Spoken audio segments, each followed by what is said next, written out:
Amen. Amen.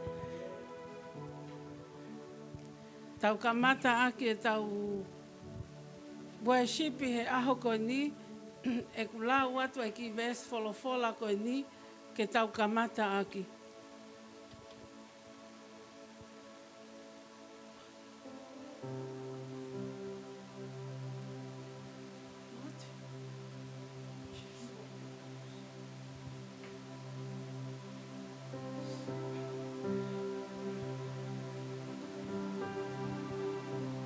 Loma vahe valu, ves tolu valu ke tolu hiva.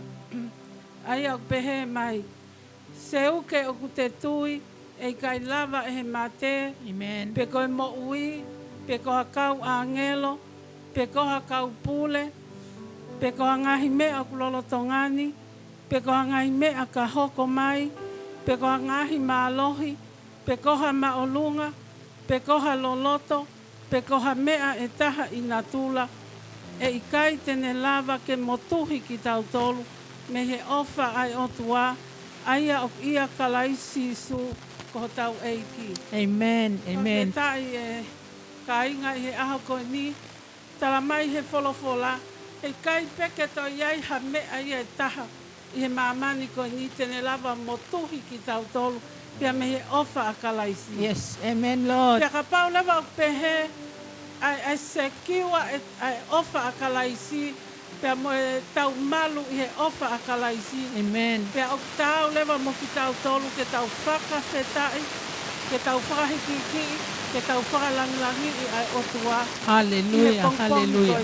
Amen, Lord. O kou kole ki au i meilangi, ke ne ka ataki o ka mata mai e ne hiva mai, ha tau ngahi hiva ke tau hu mo whakawhetai ai, ke eiki he aho koni.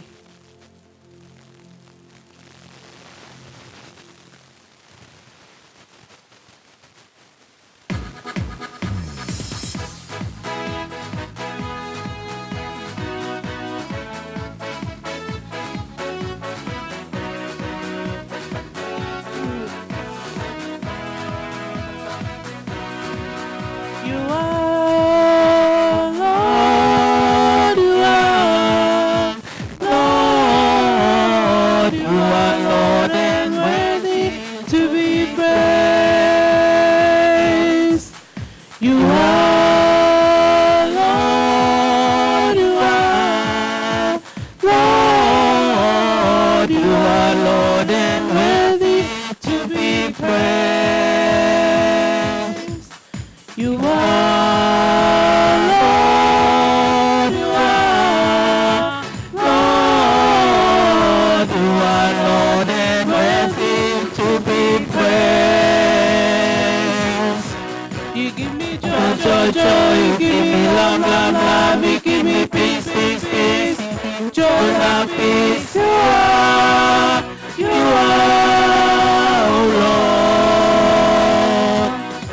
You give me joy, joy, joy, you give me love, love, love, you give me peace, peace, peace, joy, love, peace. You are, oh Lord. Hallelujah, malo en sopeta. You give me joy, joy, joy, you give me love, love, love, you give me peace, peace, peace, you give me joy, love, peace. You are,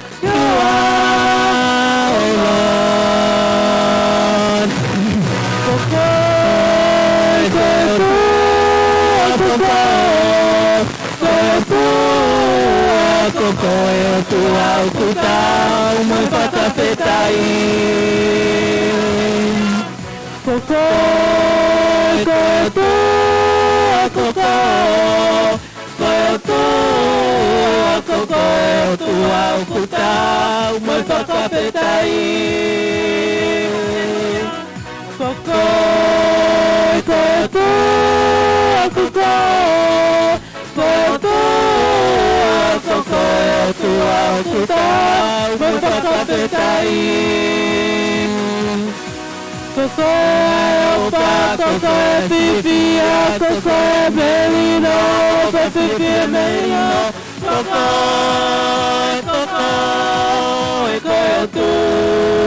cocoa pipia, cocoa belino, pipia melino, cocoa, cocoa,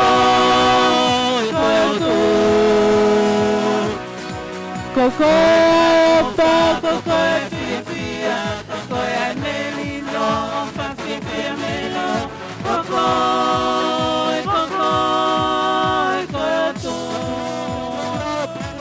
amen. Profeta yeki.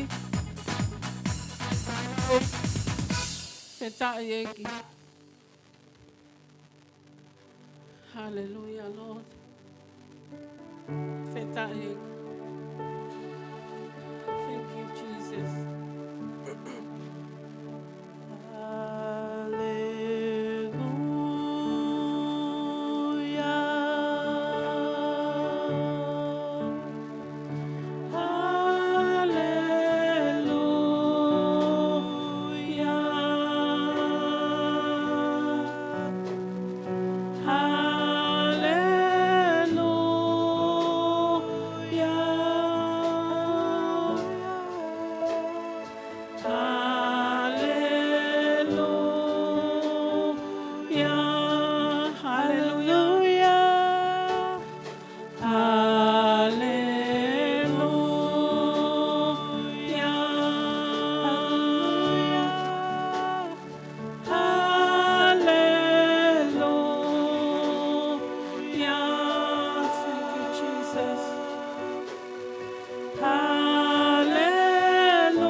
Jesus. Whawhetaieki. Thank you, Jesus. Whawhetaieki. Hallelujah. Whawhetaieki. Whamalo atueki. Thank you, Jesus. What can wash away my sins? Nothing but the blood of Jesus. What can make me whole again? Nothing but the blood of Jesus. Oh, precious is the flow that makes me white as snow.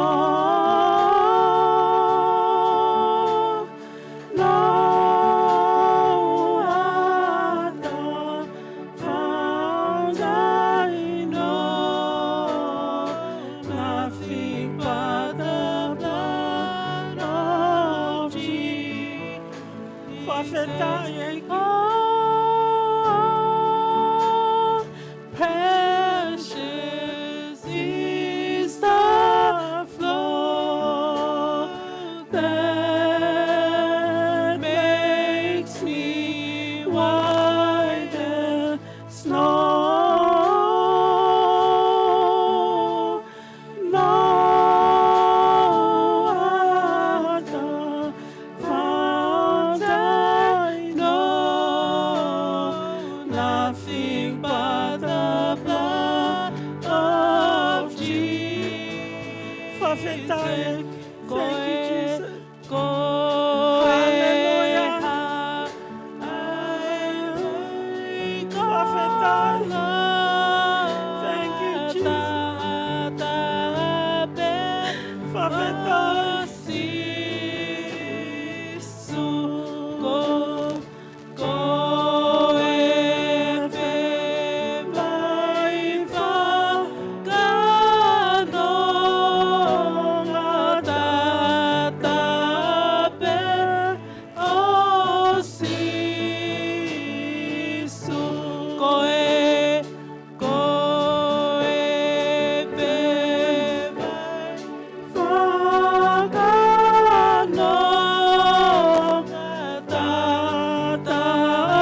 Whawhetai eki.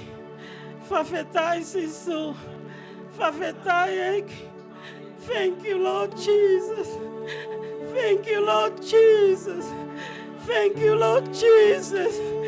Thank you, Lord Jesus. Thank you, Lord Jesus. We worship you, Lord. Yes, Lord. Mawhawhetai pongi koni.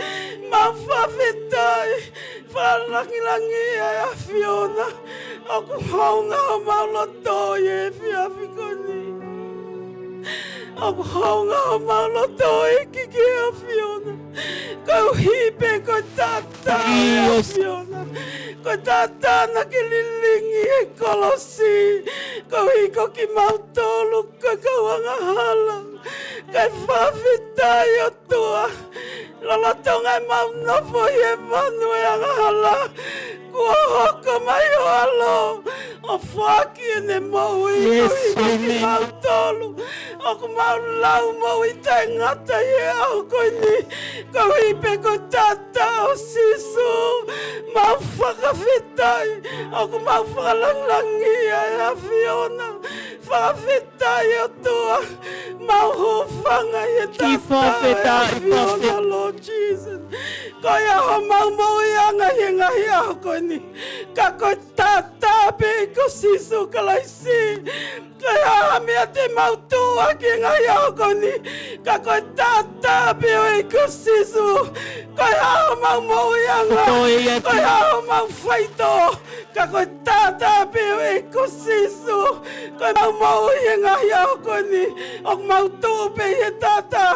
Koia mau e malohi. Kau hi ko tata.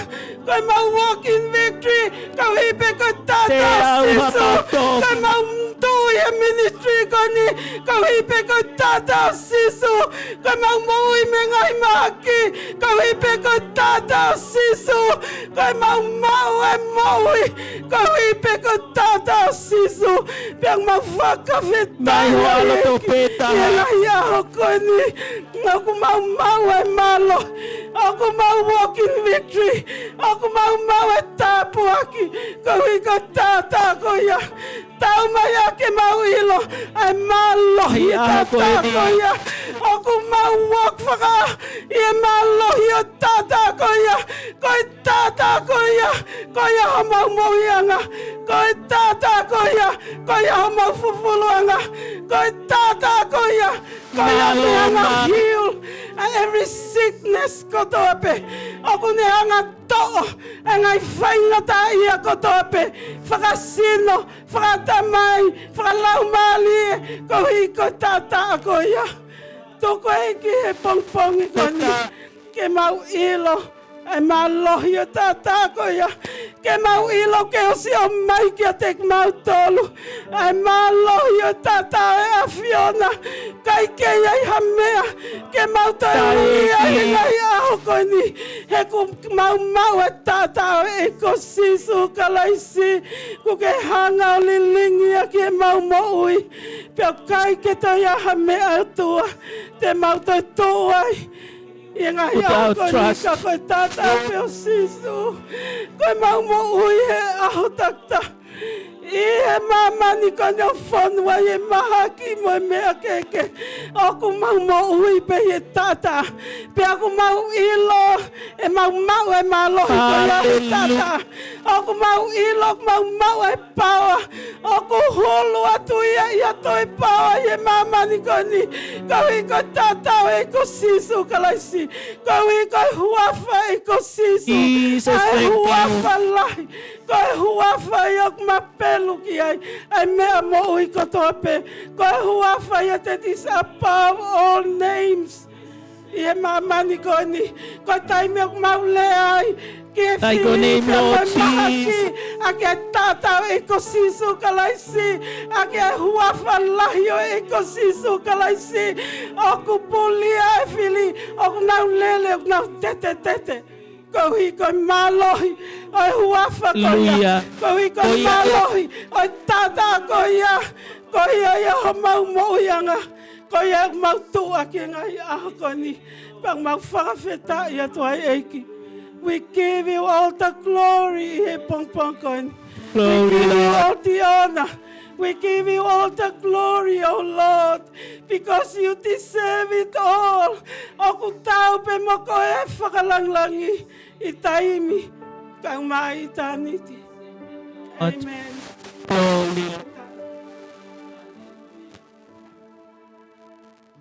Thank you, Jesus. Hallelujah, Lord Jesus. Hallelujah, Lord. Ko tali loto fia. E tō taha ko tō ape, o tau kau whakatahi e pong ko ni. Pia ko tali loto fia.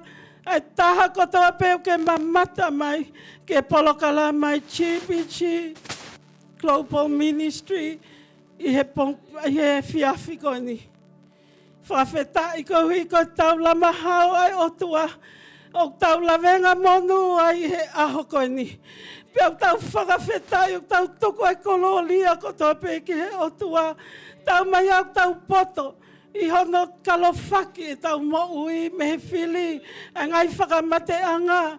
Ka koe tau au sia e aho koni. E whiawhi koni. Tau whakawhetai. Tau tuku ai kololia ko tō pe. He tau ilo. O tau kau mo tau otua. Ko otua lai. Pia tau mai Folofola. Kau pia moe otua. Ko hai tu ia hataha e toi ala tuu kia tek tau tol. Ko ha tu ha mea he mamani ko ni e toi ala tuu kia tek tau tol. Ko ha mea e maha ki e toi ala tuu kia tek tau tol. He taimi o tau kau whakataha I pia moho tau otua. Ko otua ia o tahai otua. Ko otua mo uia. O ma pelu ki ai mea ko tō pena ne ngauhi. E universi ko ni. Tau whawheta I he pongpongi ko ni. O ko kole pe o ko tali. A se vaniti ai otua. Ko Mataele Pulu tu laktau. I he pongpong ko ni.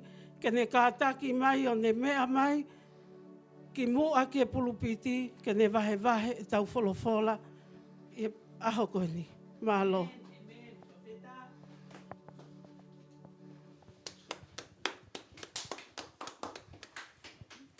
Whawheta ki he otua e kaunga whanonga. Ko hui ko e tak whanonga o whai he otua mak tau tolu. I he aho ko ni la vai ki tau whatataha mai ai ki hon au. I ahui bako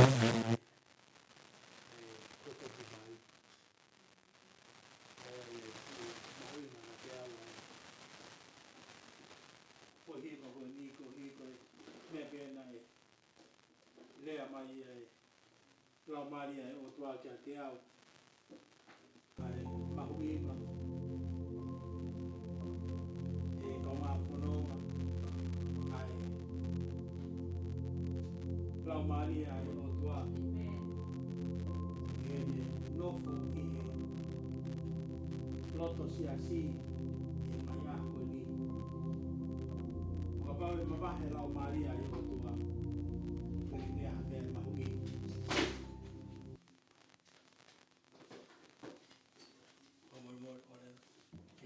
Taunga I kumaika.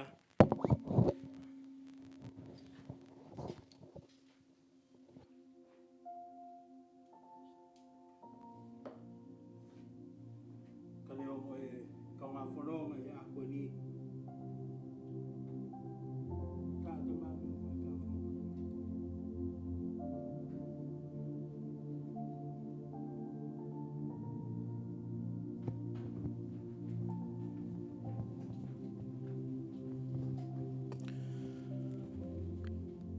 Karaki behe ki mama whakateknikale o ku hoko atu pe mei muani. Kau kutu o mahu inga au pito e ke o atu ai Folofola e o tua. I kai ki aha ue sia I he ta whakateknolosia. Hange ko mena ku lawe at ki ai e kaunga whanonga. Ko taimi koe na tau hiwai ai toki vai koe ni. Ai vai mahinga taha. Koe vai ola o mama ni. Toki haa mahino I he Folofola. O ku teu ke u vahe atu I he ako ni ai mahu inga o e Lau Maria he o tua. Pakotui e kaunga whanonga. Hange ko e Folofola ko amanake wahe atu e tohi a Isikeli. Wahe whawhitu. Vesi ulua ki hono tahawa. Ko tui o ku lave mahu inga. Lave a Isikeli ki he mahu inga koe ni. Ai lau maria ai otua. Aia ko e Vaitafe ia e mo ui. Pakotui e kaunga whanonga. Ogai pe ai uhinga ai otua. Ine hanga o mai hono lau maria ke maman ko ni. Ke kaunga whanonga pa mo koe. Ngā ue pa mo koe. I he mo me ni te hono kotoa pe. Kokore ke tau whawhanonga ke Folofola ai otua. Ha ia he tohi a Isikeli wahe whawhitu. Vesi ulua ki hono tahaua.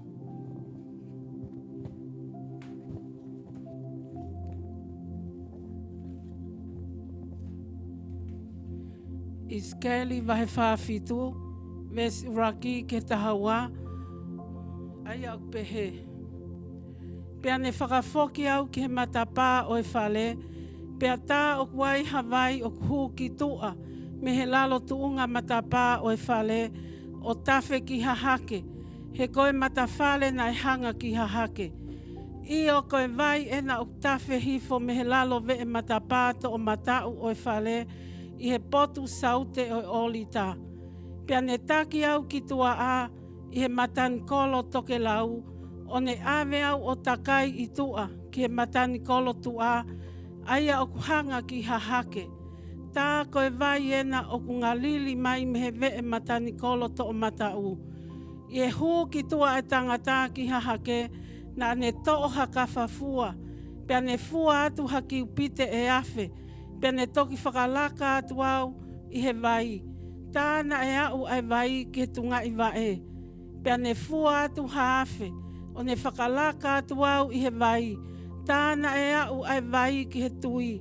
Pea ne fua atu mo haafe. O ne whakalaka ai au. Tāna e au ai vai ki he konga loto.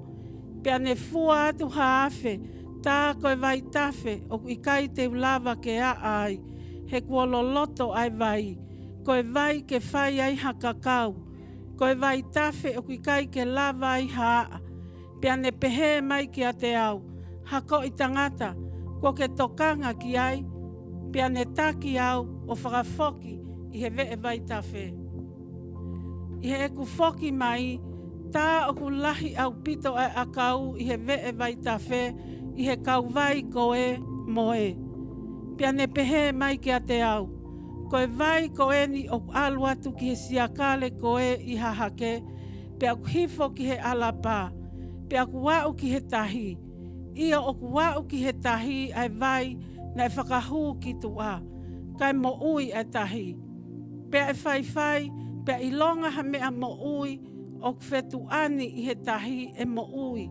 I he potu kotoa pe e au ki ai ai Vaitafe.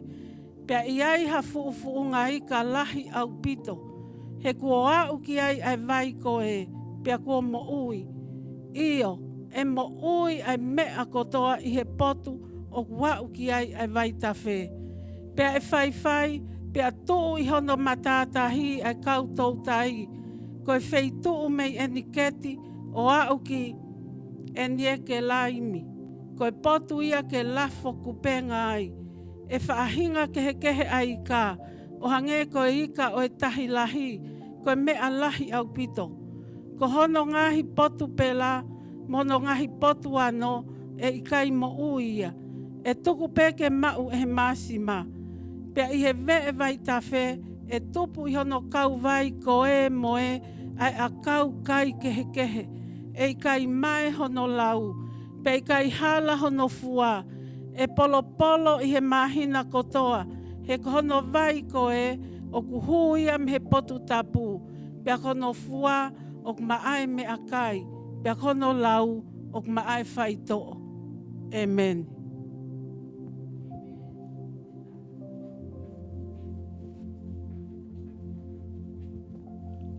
Whawheta ki he otua. Kotui e kaunga whanonga. O ku kei hata e mahino peka teki mōtolo ai Folofola e ahako ni. Kana hanga he otua. o reveal ka te au e mahuinga. Ke tau whanonga pa mo lau maari ai o toa. Heko mea pe e ta, e mo uia ia e ngahi mea kotoa pe, ko tau whanonga whakatapu. Pa mo e Vaitafe o e mo ui. Ke ahaki Kaveinga o whaamu ke maunga no whukia e whakaukau e ahkoni o pehe hono whakalea tau lere peta lere Fakatatau pe ki hanga e Tafe e Vaitafe e mo ui. Let us run according to the flow, in the direction of the flow. O e Vaitafe o e mo ui. Pakotu i koe lea mahui ngai a kia te ki tau e kaunga whanonga he ngahi ahko ni. Heugai e taimila heanga e ta whanonga o ta hanga o li aki ai wheitu o kuhu kiai ai Vaitafe o e mo ui. Kai hanga he o tua whakahakia Isikeli he ahko ni. Isikeli, ko pau ke whai e ta whanonga o Fakatatau ke heanga e Tafe e Vaitafe o e mo ui.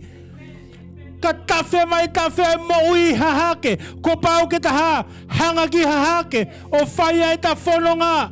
Poka pau e Tafe ki hihifo. Ko e whia mau ke ta whanonga ki hihifo. He whetu o Tafe e vai o e mo ui.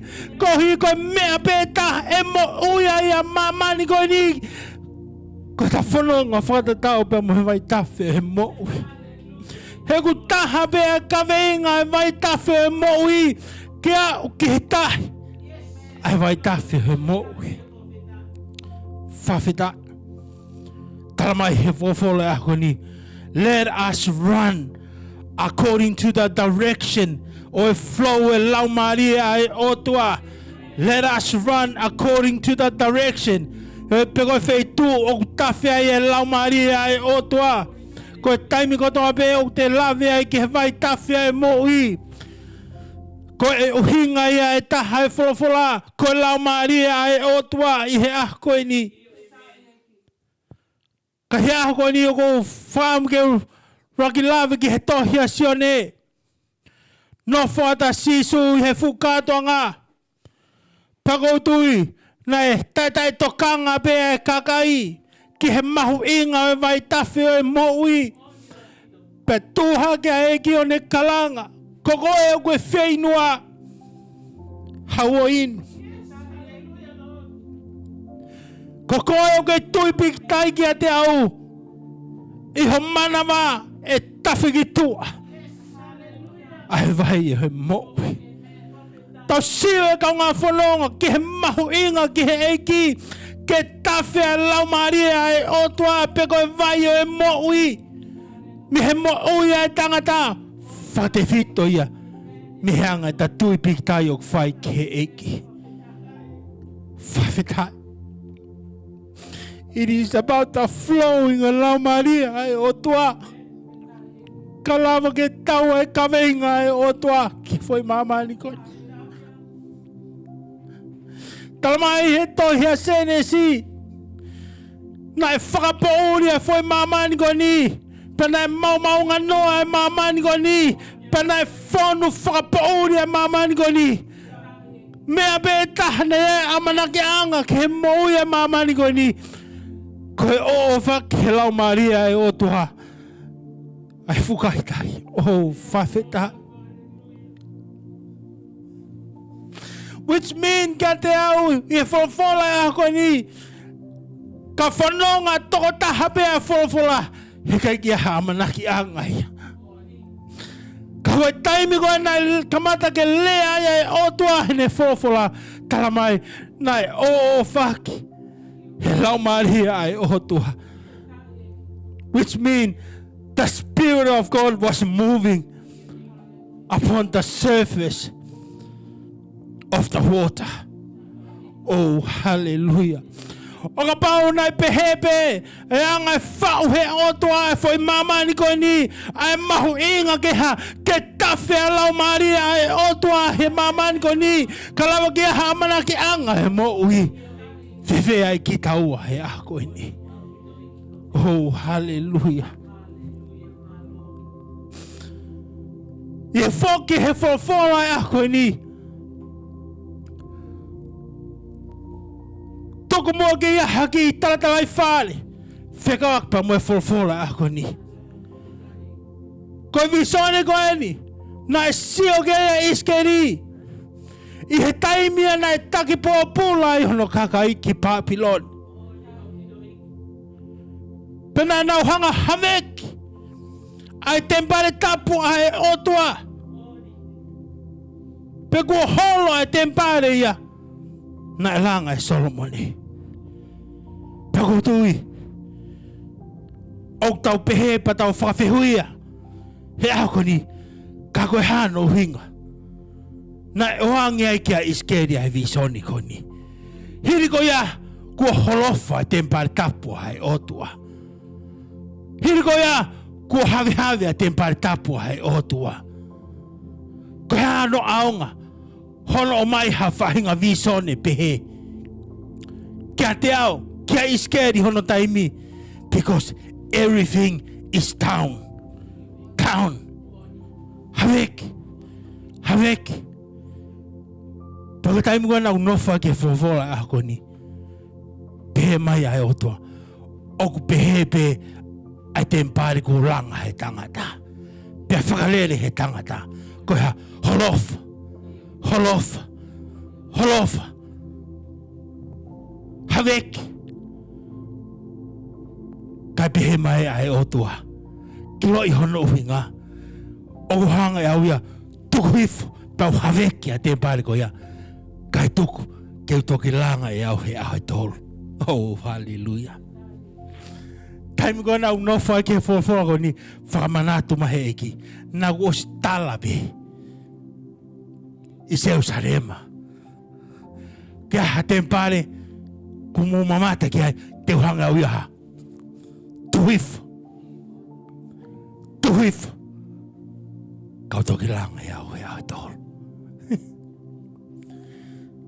Wow. Tau sio ke Folofola ai otua.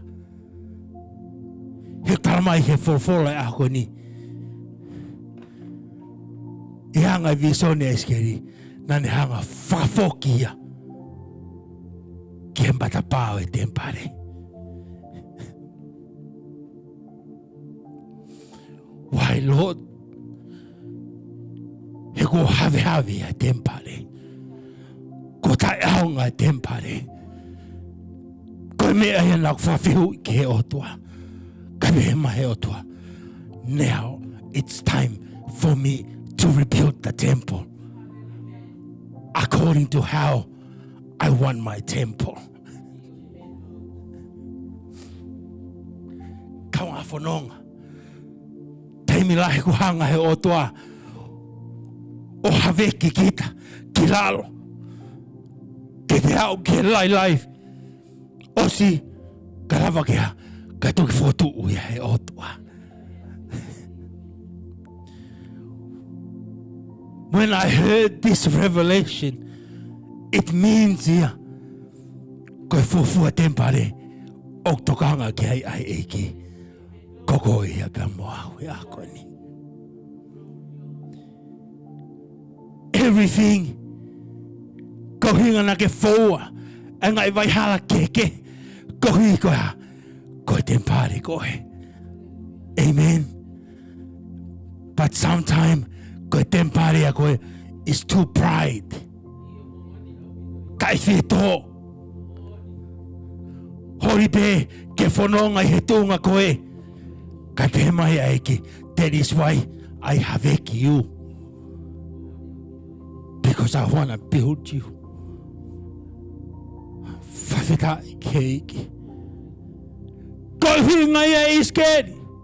E ku hanga hawe kia tempare o Jerusalema. Ko honu ngā koe ha, koe takamama. O kakai pia mea te ao. Pako hiku anga e mea kotoa pe. Koe ha, tuhifu. Haweki. Haweki. Tuhifu. Kai whatever pe. Ke mahino ke tangata. It is about me. The spirit of life that flows. Ia pea koe tempare. Whawhita. Tara mai he Folofola. Hanga he lau Maria e otua whakafoki. A Isikeli. Ke matapao e tempare. Pea tala mai he Folofola. Whakatokanga ia te Isikeli ia. Ai orita o ke e vai okoa. Tafe. Tafe. I tempare tapu hai otua.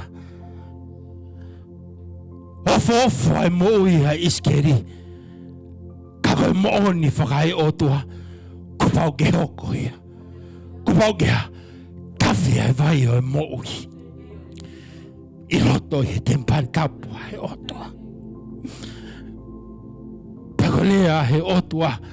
Whatokanga mai kia te koe pia moau. Is there any water flowing from the altar? Ai otua. Pakutui ko lea ta tau pe ia kia te tau tolu. E ka kai tonga. Ia te ki tau tolu e ngai sias. O ngai hawai o tafe. Pami he ori ta tapu ai otua. Pakapau lewa.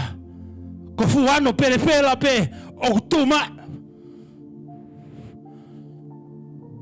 Pako lewa ke ia no toi aonga. Ai mea koe tempare tapu ai otua. Kai lewa ke toi aha aonga. Ai siasa ai otua. He koe siasa ai otua. I he lea whakanga tonu kia Isikeli. Isikeli. Koe siasi koe. A aku kupau kia tafe ai ai vai. Oi mo ui. Whawhita. Pea koe me ai anai mata ki ai a Isikeli. Koe tafe ai Vaitafe. Me funga horita. Oe otua. O kuria he otua. Koe Vaitafe e mo ui. Koe Vaitafe e mo ui. Tala mai e Folofola. Tua Isikeli o mamata. Pako mea nane mamata kai. Koe kabuni pe. Ai matapa. Oe tempare. Koe pehe tokua. Ke whakangata pe e Vaitafe e mo ui. I loto pe he siasi. I loto pe he tempare tapu hai otua. I loto pe. Pakotui koe mea iau hoko ngahi ako ni. Koe he mai hai otua. Hoki tua. Kai tapu ni pe matapa. O tempare tapu hai otua. O tempare tapu hai otua. Koe he mai. Koe mea mahuinga. Ke tafe ki tua ai Vaitafe hai otua. Koe mea ia ngai siasi ngai ako ni. Koe tapu ni pe ngai matapa. Tapu ni pe ngai matapa. Tapu ni pe ngai matapa. Kai whatonga ia te Isikeli. Ai hanga whaifononga ai Vaitafe he mo ui. Haue Vaitafe he mo ui. Me funga horita. Whatonga ia te Isikeli. Ko hue Vaitafe ia. I lalo he matapa. Ke uki toa. Whaiwhita. Toi ama hino. Ki he mahuinga. E te whakaongo ki he angai taki e lau maari e. Piko angai tataki e lau maari e otua. O koe ko mea ki mahuinga. Ai ngata e nofo pe ai mo'i. Ki he angai tafe Vaitafe. Me loto e whunga orita. Kau mahuinga ki hawai. Ki hoki to. Kalawa ke mohuia e tangata. He wei e kau tau tai. Nau nofo whikumi hanga he manga vai. O kuaua ke hea Vaitafe e mo'i.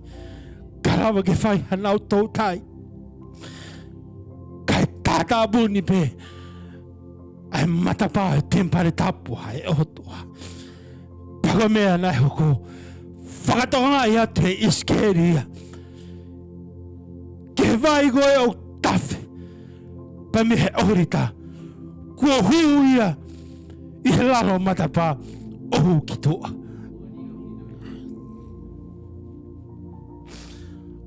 I sometimes wonder. Pagotu I ko lea pia e ki kia te au he ako ni. I sometimes wonder. He ko mea ko ome he ki. Hey, o si tafe pia lau mahari he ia. Kakonunga ko e tata pundi pia e matapaha ia. Kaiki aha whakakau ia ta. Kea huki tua. Pakotui na e pehe tof pia e whakakau a Isikeli. Ke tu pia mamata. Kai tafe pia e vai. Ohu ia he lalo matapa. Ohi huki tua. Kau tau whawhitai. Nai kai ko Isikeli pe. Nane siwatu ke hanga e tafe e vai. Kana e whakatonga i e lau mahari ai otua. Ko e taimi koe, nai whakatonga i e toi. He lau mahari ai otua. Talamai, nane hanga taki a Isikeli. Ohu ki tua i he. Ohu ki tua. Ke whaitu koe o tafe ai e Vaitafe ai moui.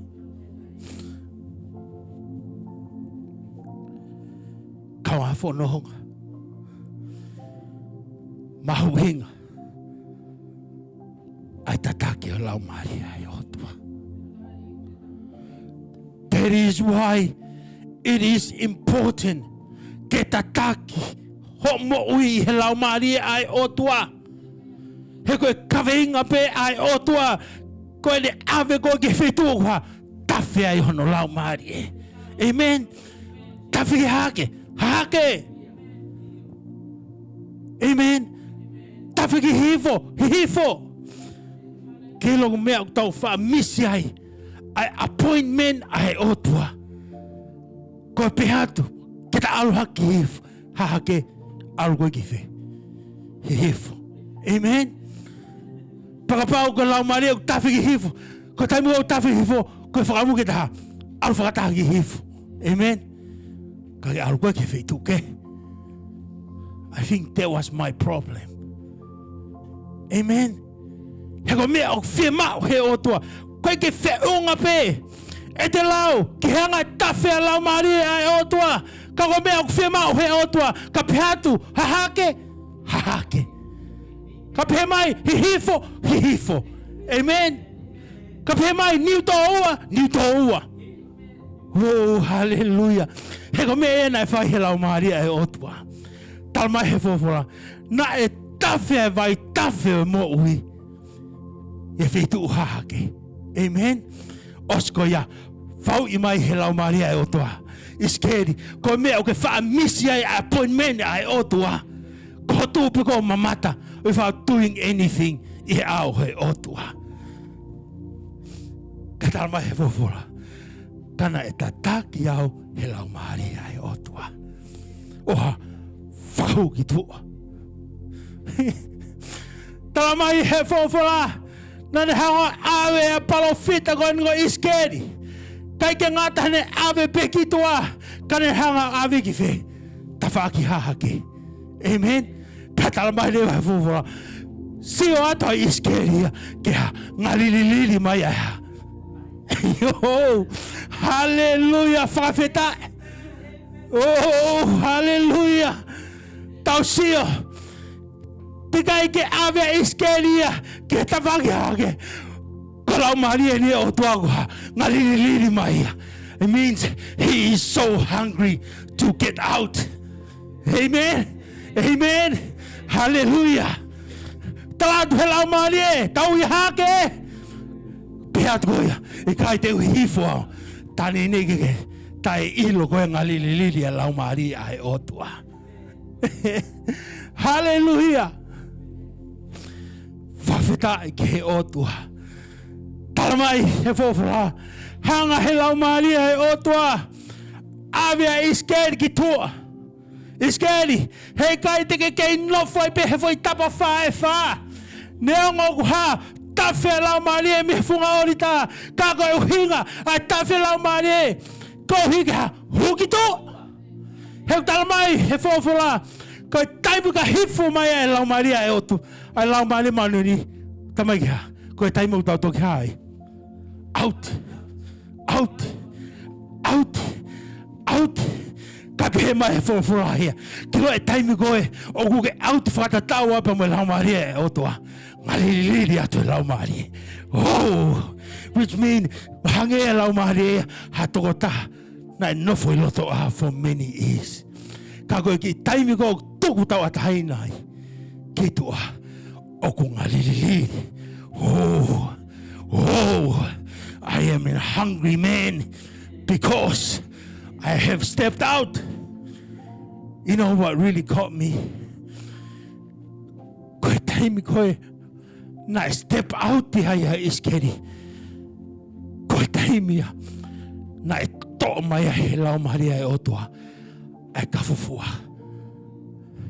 Because anointing is increased when we do service ai otua.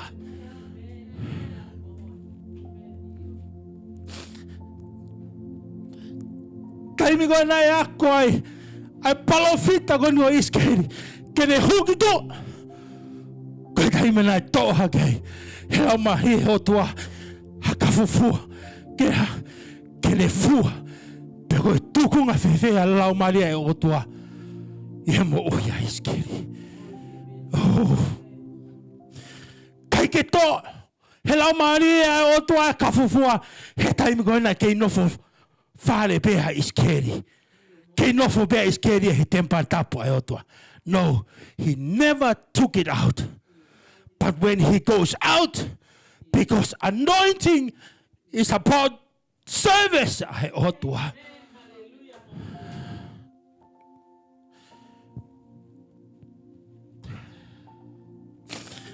Kamata lewa ke to, he lau maria e otua. Hakafufua, kene fua, ai tukunga lau maria I loto I le mo'i.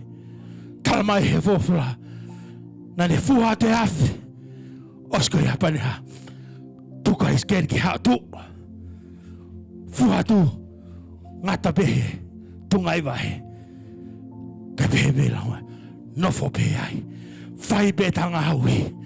He ko ta moa I do the work. Ta more anointing I will gain. I taimi o ko ke step ai I toa. O fai e ngahau hai hotua. Petala mai he Folofola. Fua atu, ngata pehe tui. Kai pehe pe lau mari. Ai o toa Isikeli, keep going. Keep going. Keep going. Keep going. Keep going. Fua atu, ngata he konga loto. Pe mai he lau mari. Keep going. O pe ke fo. Ho step ki toa. He kai ai tuunga ia. Te utalato ai ko feunga. Te fai atu. Ai ngau ia Isikeli. Talamai. Ko kai ke toi lava. A Isikeli o aia. He ko loloto. Ai vai. Ko lau mari e mahanioni.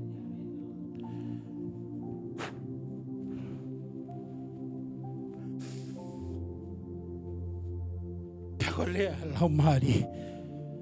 E taimi koe. Ko whakatonga I hai. Ko ka kaua hai Isikeli. Kai ke toi lava hoa. I loto vai. Pelea hai lau mari. Hako tangata. You now recognize. Ko ke whakatonga I mea koko. Pako taimi koe. Na e whawhehu I ai. Ai lau maharia e hotoa ka Isikeli. Tamata lewa. Ke ave he lau maharia a Isikeli. O kimui ke Vaitafe. O ne sio matai. Ke ngahinga hau he whakaofu. Ko whakaoko. Talamai. Hongo tafa ki he Vaitafe. Mo'ui. Amen. Mea kotoa pe. Mo'ui. Mo'ui. So ke mo'ui. Mo'ui. Mohui. Pai he whonu ngutu.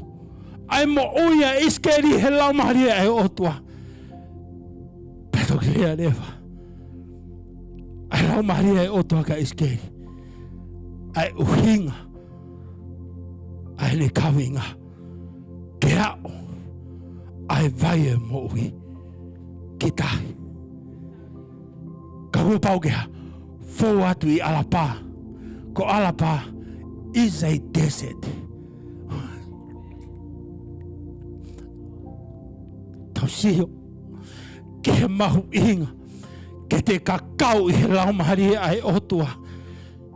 He koe taimiga o te kakau ai he lau maharia ai otua. Koe Kaveinga lewa ai otua. Ko pau kea. Fou koi alapa. Koe whaiku ki tahi. Fou koi I he dry places. Ka ko pau kea. Fondu I he lau maharia ai otua.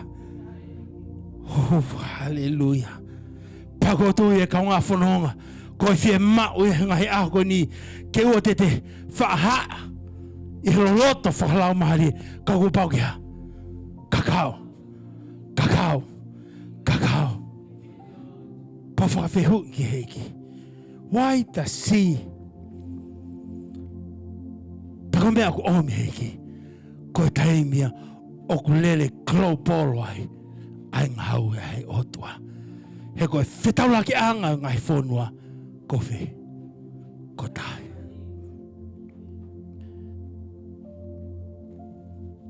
Kaunga whanong. Ko mea om he lau maari e otua. Whakate whito e mea kotoa pi. Me hanga e Tafe he vai o e mo ui. Iai taimi lahi koe ke whaao. Ai te tonga mohi ke tonga tahi because koe ke tauhanga alau e anga Tafe alau maria he otua.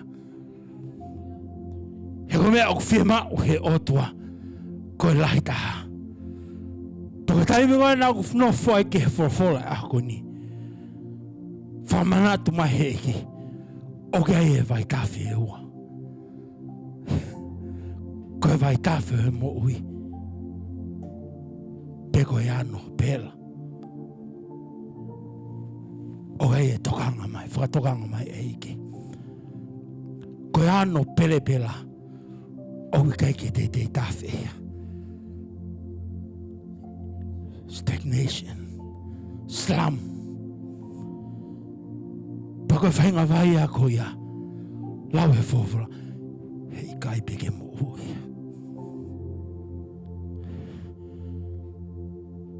Pea I kai peke ma wahe maasi maa ia pe mia. Koe ngā koea. Koe nofo pe. I he tuunga koe. Kai ke whakaongo. Ke anga e ange lau maria ai otua. Pa koe taha pea e foi Kaveinga ai eiki. Ane hanga o mai hono lau maria. Koe whakatau mua ki whi. Tua. Koe anga ia pani whakalau maari. O uhinga mai ki ai he eiki. Pa koe tok taimi e fuai he eiki. Ai malohi a lau maari.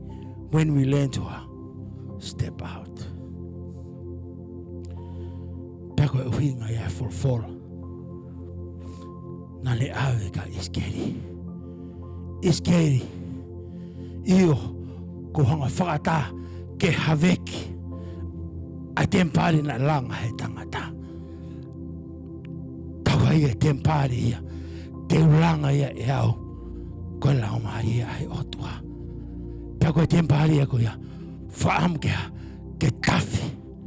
Ai lau maria. Kamata be mi he funga orita. Kiwe. Ki tahi.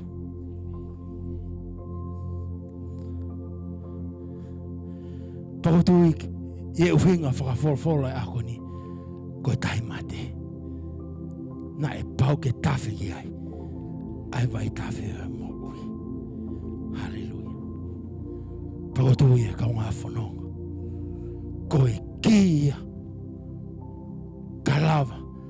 Ke ke au sia he mahaman ko ni ai mo ui ko tahanga tuku ke tafe ai Vaitafe ko lau mahari e mahani on kalawa ke taua e Kaveinga ai otua ke hono siasi pagotui ko e visone ta tau pehi au whaamu ai eki ai agona ne ave ka Isikeli kalawa ke Lele pia matangi ai whanonga hono siasi ko tahanga whakata e Vaitafe e moui ke tafe ke tafe ke tafe petala mai he tau vohola nā e whakatoka ngai he Isikeli moui e mea kotoa pe petala mai nā e whonu e kai tahi hena e hao ki ai e Vaitafe e moui petala mai he vohola ko whepe potu nā e tafe ki ai e Vaitafe e moui nā e moui pia ngā fuhi pia fua pia nā ia e whaito I was so blessed e Folofola e ako ni ke mahu inga o e lau maria e otua kai ngā au e lau maria e otua koutou koe ke haaonga ta e ta mea ku whai i he mamani koni kau mahu inga ke ta hanga mua whakata e lau maria e otua ke tafe tuange ne whai e ne ngā ue koe mea bea tau o whai ko ta tarongo fua pa ta hangi mui ke hanga tafe e lau maria e otua ke hako ia o gomi whikawak pa mo visone kona Isikeli kai ke ngata pe pa maho inga e tafe e lau maria ka ko pau ke te whanonga Fakatatau o hange ko e Kaveinga e ako ni talere pa talere Fakatatau ke hanga tafe ai Vaitafe e moui amen ke tauloto tamai mafi mga whamaloat ki ho awhion taimi lahi koe ke mau whailo i mau tolu a ngahi mea tutonu ke whanonga hei e mahu moui ke lea ke hei e mahu moui ka mau whawhitai o hei e Vaitafe o tafe whakaaho e mahu moui pako lea mai he ako ni ko Vaitafe ko ia kupau ke ta mui pa ta talonga fua ke hanga yangi e Vaitafe ko ia kalawa ke hau sia e mamani he moui pako lea i o ke whaiga teki mau tolu he ako ni ai mahu inga ke tafe e lau maria ho a Fiona kamata pehe funga ori ta o whai atu ki tua he koe Kaveinga bea Vaitafe ko ni koe tafe ki tahi kalawa ke lele matangi e anga ngā hau ia ho a Fiona e ke mo whamalo at ko hiko Folofola e ako e ke hanga whakamahinu ka teki mau tolu he ako ni ka kai kau e lau maria ho a Fiona ke koto tai haonga mau ngā hau e o whai i ngai ako ni pakopahi ka ke mau talonga fua ke hanga e lau maria ho a Fiona pako mea e hoko koe holofa pea ngai mea kotoa pe ki lalo he koe Kaveinga ho a Fiona koe mo ui koe mo ui koe mo ui koe mo ui e ki mo whamalo at ko hiko Folofola a koe koe hanga whakalotola hia ki mau tolu pa ke hanga whakaiai ki mau tolu ke mau whanonga Fakatatau pa me hanga Folofola ho a Fiona he ko koe pe oku ke iloi ai whaunga ke mau mo ui ai e ngai a koe ni e ke mohanga whakafoke ngai lang pa mo ngai kololia kotoa pe ke lang ia ia ho a Fiona e hua wha sisu kalais ka ko mau whakamui amen